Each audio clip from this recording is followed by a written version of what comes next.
Bom domingo.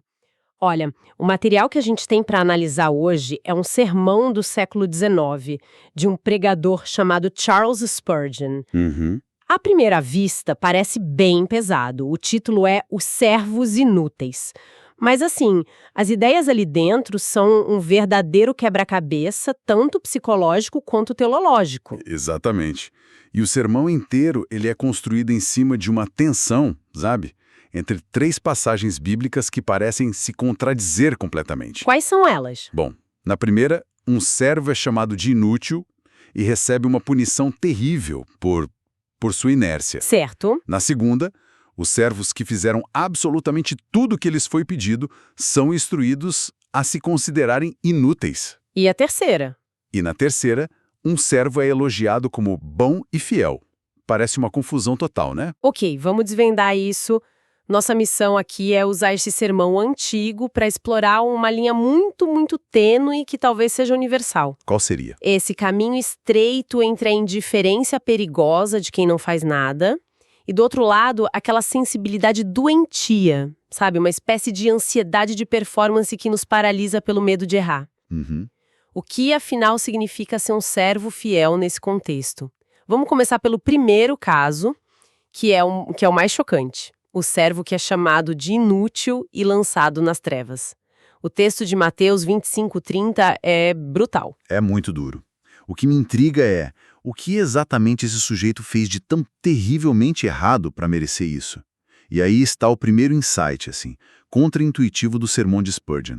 O problema crucial não é o que ele fez, Não. é o que ele não fez. Ele era o que o texto chama de servo professo, ou seja, alguém que se declarava seguidor. Ok. Ele recebeu um talento do seu senhor, que aqui significa capital, dinheiro, uma oportunidade, mas a grande falha dele foi a inércia total. A inércia. Ele literalmente cavou um buraco e enterrou o dinheiro. Não gerou nenhum rendimento, não prestou nenhum serviço sincero. Aqui é que fica realmente interessante. Ele não roubou o dinheiro. Não gastou em benefício próprio, ele simplesmente devolveu exatamente o que recebeu. A acusação é de inutilidade, de preguiça. Mas isso não parece um pouco desproporcional? Parece, né? Comparado com alguém que ativamente causa o mal, ele só não fez o bem. Ele ficou paralisado. Essa é a provocação central. O sermão destaca que, em certo sentido, ele era moralmente melhor que um ladrão ou um pródigo. Alguém que esbanja tudo. Certo. Mas o problema dele era mais profundo. Era psicológico. Era uma questão de atitude. Ele tinha uma imagem completamente distorcida do seu mestre. Como assim? Eu sabia que o senhor é um homem severo, que colhe onde não semeou. Essa visão ressentida e temerosa do mestre foi o combustível para a inação dele. Ah, agora faz mais sentido. Não foi só medo de perder o dinheiro, foi um tipo de protesto passivo-agressivo? Exato. A visão que ele tinha do chefe transformou o trabalho, o serviço, numa obrigação pesada, num fardo. Isso. O sermão usa uma frase muito forte sobre isso. A religião dele é uma obrigação, não seu deleite. Ele não via alegria ou propósito naquilo, nenhum. Precisamente. E tem outro detalhe fascinante sobre a personalidade dele. Quando ele é confrontado, ele não demonstra um pingo de remorso ou humildade. Nada. Pelo contrário, ele é autoconfiante, quase arrogante. Ele chega para o mestre, joga o dinheiro de volta e diz: aqui tens o que é teu. Inacreditável. Sensacional. E em vez de se desculpar pela falta de resultados, ele basicamente culpa o mestre pela sua própria inércia. É um retrato perfeito da autojustificação, sabe? Daquela mentalidade que nunca reconhece a própria falha. É a clássica transferência de culpa. Eu não fiz nada porque você é um chefe terrível. Então, o que tudo isso significa no final? Bom, a grande lição aqui parece ser surpreendente. Na lógica do sermão, a omissão motivada por essa visão distorcida pode ser um pecado mais grave que uma ação errada. Exatamente. A inércia é tratada como maldade. Uau! A maldade aqui não é definida apenas por uma ação negativa, mas pela omissão do bem. Ser preguiçoso é ser mau, nesse contexto. E a punição, ser lançado para fora, é quase uma consequência natural, uma metáfora poderosa. Como assim, uma consequência natural? O coração dele, com todo aquele ressentimento e desconfiança, já estava do lado de fora daquela relação de confiança com o mestre. A punição física só reflete a realidade espiritual que ele mesmo construiu. Ok, entendi. A inércia baseada em ressentimento é condenada. Mas aí vem a segunda passagem de Lucas 17:10, que parece virar tudo de cabeça para baixo. Vira mesmo? Somos servos inúteis porque fizemos apenas o que devíamos fazer. Como assim? Se o primeiro foi punido por ser inútil ao não fazer nada, como os que fizeram tudo certo também são inúteis? Isso não soa psicologicamente prejudicial? Essa é a beleza do paradoxo. Esse segundo veredito não é uma condenação, é uma confissão. É o veredito da auto-humilhação, a voz do coração que é verdadeiramente fiel. Uma confissão? É o antídoto perfeito contra o orgulho que poderia nascer do serviço bem feito. E para o Spurgeon, isso não era só teoria. Ele conta uma história pessoal muito forte sobre essa passagem. Conte-nos mais. Histórias pessoais sempre ajudam a concretizar essas ideias. Ele estava passando por um período terrível de doença e depressão profunda. Um dia, ele recebe uma carta anônima, e o envelope dizia apenas: para aquele servo inútil, C.H. Spurgeon. Nossa, que maldade. Ele conta que aquilo o feriu como uma adaga, que o deixou arrasado. Mas então, em meio à dor, ele se lembrou dessa segunda passagem, a que diz que devemos nos considerar servos inúteis. E aí? E aquilo, que veio como um insulto, se transformou em consolo. Ele percebeu que a declaração não era uma ofensa, mas uma descrição teológica correta da posição dele. Isso o reorientou completamente. A mentalidade de se ver como inútil funciona como uma proteção, uma vacina contra a arrogância de achar que nossos sucessos nos dão algum tipo de crédito especial. Exatamente. O sermão detalha essa ideia em 4 pontos, que vale a pena a gente explorar. Vamos lá. O primeiro é uma pergunta retórica. Como nós, seres humanos finitos, podemos realmente ser úteis para um Deus que é todo-poderoso e dono de tudo? Nossas melhores ações não acrescentam nada à riqueza ou glória dele. Ele não precisa de nós. É uma perspectiva que esvazia o ego, né? Se a gente parte desse princípio, a motivação para agir muda. Muda tudo. Não é mais para impressionar a Deus ou ganhar pontos, mas talvez por gratidão ou amor. Qual o segundo ponto? Um segundo é que nosso serviço é, na verdade, o pagamento de uma dívida. O argumento teológico é que fomos criados e, na visão cristã, redimidos. Portanto, tudo que fazemos é apenas cumprir uma obrigação fundamental. Certo. E cumprir um dever não gera mérito extra. Faz sentido. É como pagar uma conta. Ninguém espera receber um troféu por pagar o aluguel no fim do mês. Pois é. É simplesmente o que se espera que você faça. Não é um favor, é uma responsabilidade. A terceira razão é brutalmente honesta. Tudo que fazemos é, em alguma medida, imperfeito. Nossas melhores ações, nossas intenções mais puras ainda são manchadas por algum egoísmo, alguma falha. Sempre. Spurgeon leva isso a um extremo de humildade que é quase chocante. Ele diz que, depois de orar, ele pede a Deus que perdoe as suas próprias orações, de tão imperfeitas que ele as considera. Uau! Isso levanta uma questão importante. Onde fica a linha entre essa humildade radical e uma autoestima destrutiva que nos paralisa? Sim. Não há o risco de que essa mentalidade nos leve de volta à inércia do primeiro servo, por sentirmos que nada que fazemos é bom o suficiente. É o fio da navalha que o sermão percorre. E a quarta razão ajuda a equilibrar isso. Qualquer bem que porventura façamos vem da graça de Deus, não de nós mesmos. Se temos zelo, fé ou qualquer virtude, a fonte não é nossa. É Deus operando através de nós.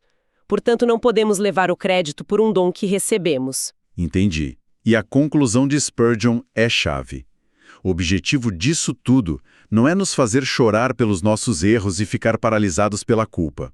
Pelo contrário, é nos impulsionar a levantar e fazer algo a mais na força do Senhor.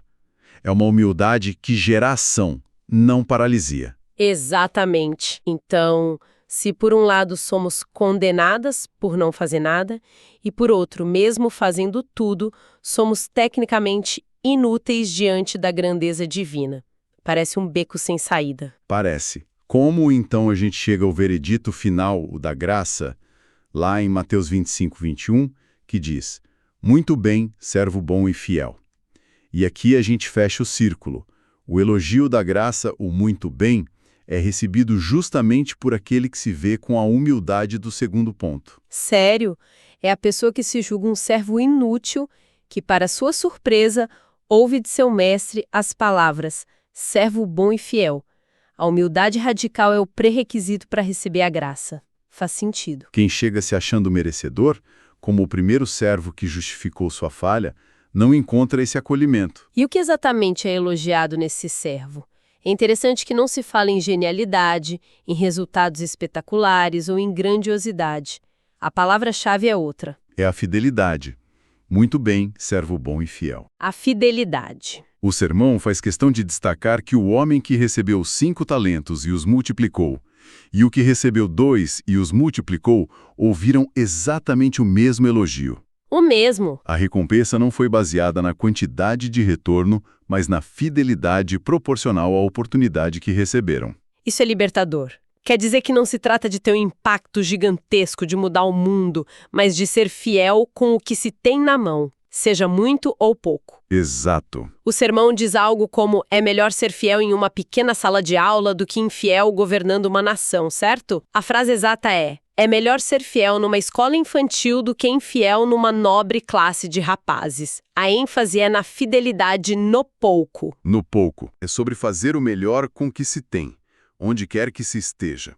O que importa para o mestre da parábola é a lealdade do coração, a intenção, a diligência, não o resultado bruto no balanço final. Então, essa recompensa, o elogio, não é um salário.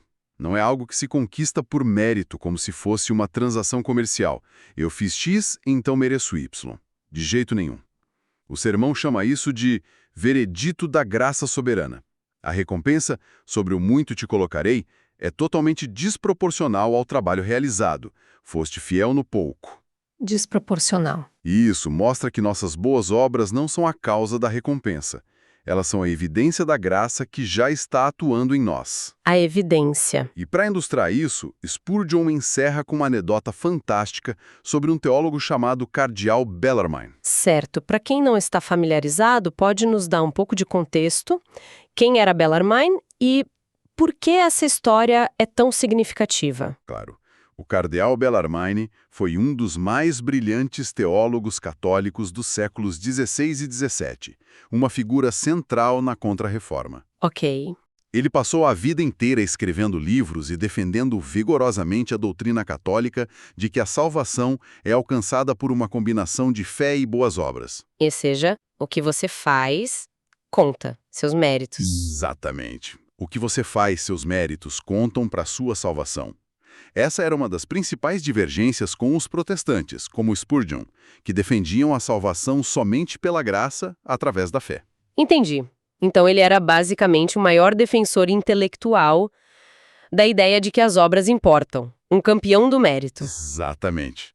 E a anedota que Spurgeon conta é que em seu leito de morte, depois de uma vida inteira defendendo essa posição. Sim. A oração final do cardeal Bellarmine foi algo como: Senhor, é mais seguro confiar unicamente nos méritos de Cristo. Não acredito. Ele fez um testamento declarando que depositava toda a sua confiança não em suas obras, mas unicamente na misericórdia e no perdão de Deus. Uau! Basicamente, o maior defensor da salvação pelas obras, na hora final, apostou tudo na salvação pela graça. Para Spurgeon, essa era a prova definitiva de que, no fim das contas, a única postura segura é a do servo que se reconhece inútil e confia na bondade do mestre. Que jornada! Começamos com a condenação da inércia ressentida, passamos pela humildade radical de quem reconhece a própria insuficiência mesmo no serviço mais dedicado, e terminamos com o elogio surpreendente da graça, que valoriza a fidelidade acima de qualquer outra coisa. É realmente, como você disse, um caminho estreito como um fio da navalha entre o orgulho e o desespero. E para encerrar, fica um pensamento provocador do próprio sermão, que acho que amarra tudo isso. Qual? Spurgeon critica aqueles que falam muito contra a autojustiça dos outros, mas que na prática não têm justiça nenhuma em suas próprias vidas, da qual pudessem se orgulhar. Forte. Ou aqueles que criticam a ideia de salvação por obras, mas cujas vidas são completamente desprovidas delas. O grande desafio, então, parece ser este. Como combinar o esforço máximo, a ação mais intensa e fiel possível, com a consciência profunda e libertadora de que, no final, não temos mérito algum? Como viver essa aparente contradição todos os dias? Este episódio faz parte da nossa série Sermões de Domingo. Na semana que vem, teremos um novo sermão para analisar. Deus abençoe todos os ouvintes.